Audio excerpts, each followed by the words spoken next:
I thought fixing up my old pool would be a fun little project, until Helen Baxter turned it into a war I'd never forget. I'm Emily Harper, living at 789 Willow Lane in Cedar Hollow, a cozy suburb where nothing big ever happens. Or so I thought. Last fall, I decided my beat-up pool from the 80s needed a makeover. The tiles were cracked, the pump wheezed like an old man, and I'd just had a killer year at my design firm, $80,000 in the bank, ready to splash on something nice. So I dreamed up a sleek update, silver gray tiles, a new safety railing, and a quiet, energy-saving pump. Nothing wild, just a modern touch to make my backyard feel like home again. I played by the rules too. I dug out the HOA handbook, typed up a plan, added fancy 4K sketches, and even picked materials that wouldn't clash with the neighborhood's vibe. When I pitched it to the HOA board, 3 out of 4 members loved it. Smiles, nods, a quick approved. I was thrilled. My pool was getting a new life, and I could already hear the water splashing. Then Helen Baxter, our new HOA president, slammed on the brakes. She sat there at the meeting, arms crossed, her sharp eyes glaring like I'd just torched the American flag. "Silver gray tiles," she snapped, her voice cutting through the room. "That's too modern, too flashy for Cedar Hollow's classic charm." She rambled for 20 minutes about how my pool would ruin the traditional aesthetic, waving her hands like she was saving the neighborhood from a disaster. I wanted to laugh. Her own front yard had a garish peacock statue that screamed anything but classic. But I kept my cool. 3 votes beat her 1, right? I had the green light.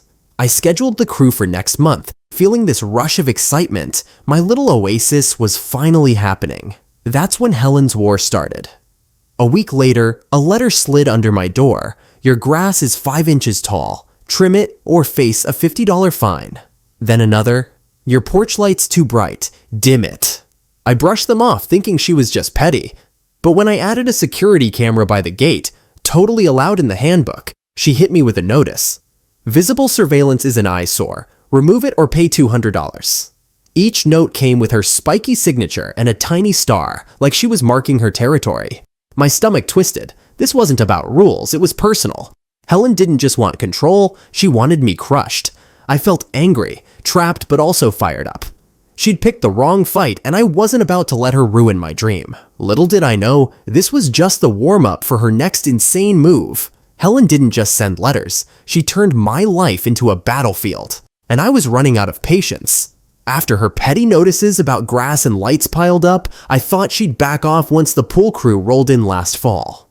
I was wrong. Every morning at 7 sharp, her shiny black BMW parked across from 789 Willow Lane, engine humming like a predator waiting to strike. Helen sat there, sunglasses on, snapping photos of my workers with her phone, scribbling notes like she was a detective in some twisted HOA crime show. My stomach churned seeing her out there, day after day. This wasn't about rules anymore. It was a vendetta. I'd catch her smirking through my kitchen window, and it hit me. She wanted me to crack. One crisp October day, I'd had enough. I marched out, plans in hand, and waved her over. "Helen, come see the work," I said, forcing a smile. "It's all approved. Let's talk this out." She rolled down her window just enough to flash that icy grin. "Emily, I don't chat with rule breakers," she chirped, her voice dripping with fake sweetness. "Someone's got to keep Cedar Hollow classy." Then she sped off, leaving me standing there fuming. Rule breaker? Me? The woman with a peacock statue in her yard had the nerve to say that? I felt this hot mix of rage and disbelief. How could she twist everything like this? Her attacks got weirder. A letter claimed my new pool ladder was too shiny and fined me $200. Another said my gate camera offended the neighborhood vibe. Each one came with that smug little star next to her name, like a taunt. My hands shook opening those envelopes. I wasn't just annoyed anymore. I was scared she'd never stop. The crew kept working, but I could see them glancing over at her car, uneasy. I felt helpless, like she was tightening a noose around my dream. But that fear flipped a switch in me. No way was I letting Helen win. She thought she could bully me into quitting? She was about to learn I don't break that easy. What she pulled next, though, was pure madness, and I was ready to fight back. Helen's war hit a whole new level when she tried to bury my pool in cement, and I caught her red-handed. Her non-stop harassment, letters, fines, that creepy BMW stakeout had me on edge, but I never saw this coming. It was 1 a.m. on a chilly November night, and I was up late sketching designs when I heard a low rumble outside 789 Willow Lane. At first, I figured it was a delivery truck, but then my phone pinged. My security cameras caught something wild. I flipped to the live feed and froze. A cement truck was parked in my alley, its chute aimed right at my nearly finished pool. And there was Helen Baxter, decked out in her fancy workout gear, waving her arms like some evil maestro, barking at two nervous-looking workers to pour it now. My heart slammed against my chest. This wasn't petty anymore. This was insane. I bolted downstairs, phone in hand, recording everything. The floodlights snapped on, bathing her in a harsh glow, but she didn't even flinch, just kept yelling, "This is HOA orders, do it!" I felt this sick mix of shock and fury. My $80,000 dream, all those months of planning, and she was about to drown it in gray sludge? No way. I yelled, "Helen, stop!" But she spun around with that smug grin, like she'd already won. "Too late, Emily, this pool's a hazard," she sneered. Hazard? The only hazard was her. Then tires crunched gravel. A cop car rolled up. Officer Mike Daniels had been patrolling nearby and spotted the chaos. He stepped out, flashlight in hand, and asked, "Where's the permit for this?" Helen's face twitched, but she pulled out a crumpled paper, claiming it was an emergency HOA fix. Daniels squinted at it. Just a scribbled note, not a permit. I couldn't hold back. "That's my pool, officer. She's got no right," I said, shoving my phone at him with the video rolling. That's when it went haywire. Helen paced, ranting about community standards, and crack. She stomped right on the waterline my crew had marked. A loud hiss, a pop, and half the block flooded for 20 minutes. Water sprayed, lights flickered, and those workers bolted to their truck, peeling out like they'd seen a ghost. I stood there soaked, heart racing, but almost laughing. Helen's big move had just blown up in her face. Daniels called backup, shaking his head. "This is vandalism, ma'am," he told her. She screeched about suing everyone, but I knew I had her. My cameras had it all. Every word, every move. She thought she'd bury me, but she dug her own grave instead. Helen thought she'd drowned my pool and my spirit, but that cement truck night cracked open her whole dirty scheme. After she flooded half of Cedar Hollow and got caught by Officer Daniels, I wasn't letting it slide. Soaked and shaking from that 1 a.m. mess at 789 Willow Lane, I emailed my security footage to the HOA board before the sun even came up. My hands trembled, hitting send. I was mad, but also scared. What if they sided with her? By 8 a.m., 3 board members called, stunned. "Helen said what?" Lisa Tran gasped. They'd never heard of her emergency fix or those secret rules she kept waving around. I felt this spark of hope. Maybe I wasn't alone in this fight. At an emergency meeting that afternoon, Helen didn't show, texted some lame excuse about a dentist appointment. I played the video. Her yelling at the cement guys, the water line bursting, her screeching at the cops. The room went dead quiet. Lisa stood up, face tight. "I've been checking our books," she said. "Helen's been jacking up fines, like that $200 for your ladder, and funneling cash somewhere else." My jaw dropped. Then it hit. Near to what? Those rules weren't just petty. They were a con. Lisa dug deeper and found emails linking Helen to Victor Klein, a shady real estate guy. Their plan?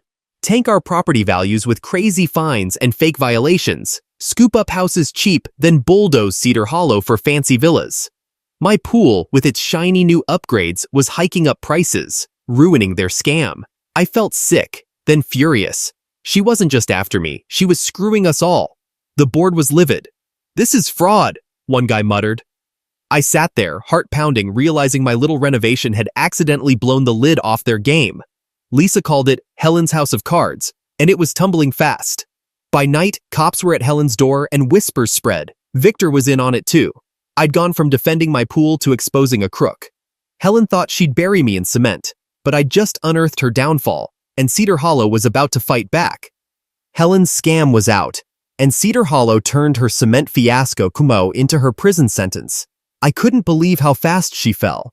After that emergency HOA meeting exposed her and Victor Klein's plot, I sat at 789 Willow Lane, still reeling. My phone buzzed nonstop, neighbors texting, "Did you hear?" By noon, cops hauled Helen away in handcuffs, her BMW left lonely in the driveway. I felt this wild mix of relief and shock. She'd tried to ruin us all, and now she was done. Lisa Tran called me that night. "Emily, you broke this wide open." Me? I just wanted a nice pool. But seeing Helen's smug face on the news, I grinned. She'd messed with the wrong street. The next day, Victor flipped on her, spilling everything to dodge jail. He admitted they'd planned to buy houses for peanuts, some as low as $40,000, then flip Cedar Hollow into a ritzy villa complex. Helen's fake fines and that cement stunt were meant to scare us into selling cheap. My pool, with its $80,000 glow-up, jacked up values and wrecked their math.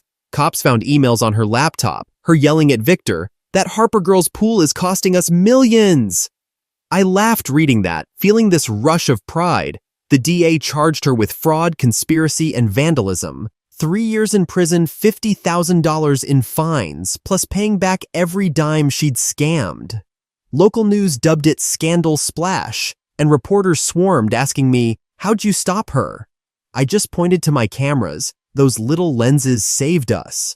Helen's reign was toast, but Cedar Hollow bloomed from the ashes. Mrs. Ortiz took over the HOA, scrapping Helen's crazy rules. Now, every fine needs a vote, and the books are open. Nobody's pulling a fast one again. They greenlit my pool, silver-gray tiles shining like a middle finger to Helen. Last weekend, I threw a pool party. Kids splashed, neighbors grilled burgers, and Mrs. Ortiz toasted to Emily, who showed us we're stronger together. I blushed, but damn, it felt good. Someone nailed a sign by the water. Survived Helen's flood. Cedar Hollow stands tall. I heard Helen's rotting in jail, trying to boss inmates around, calling her HOA tyrant. Shut that down quick. Looking back, I went from scared to unstoppable. Helen thought she'd crush me, but she lit a fire in us all. My pool's not just a win. It's proof we can beat the bullies. Cedar Hollow's tighter now, and I sleep easy knowing my cameras are rolling, just in case. Hey, so what's the deal with this HOA mess? Listen up, HOAs can set rules, like no parking boats on lawns, but they can't stomp all over federal or state laws. That means Helen couldn't just trash my pool at 789 Willow Lane. Property laws and stuff like the ADA say no way. She thought she could play queen, but the law said, nah, you're done. My cameras and those rules saved my bacon, and Cedar Hollow's too. Here's what I learned. You've got to protect yourself, your family, and your neighbors from power trippers like Helen. Don't just sit there. Know your rights, fight back, and keep your community tight. It's not about being a hero. It's about not getting walked on. What can you do? Save everything. Videos, letters, receipts. Chat with a lawyer if it gets hairy, or grab your neighbors and push back together. That's how we beat her. So, what's your take? Drop a comment. Tell me if you've got an HOA tyrant too. Where are you watching from? Hit that like button if you're with me. Let's keep these stories coming.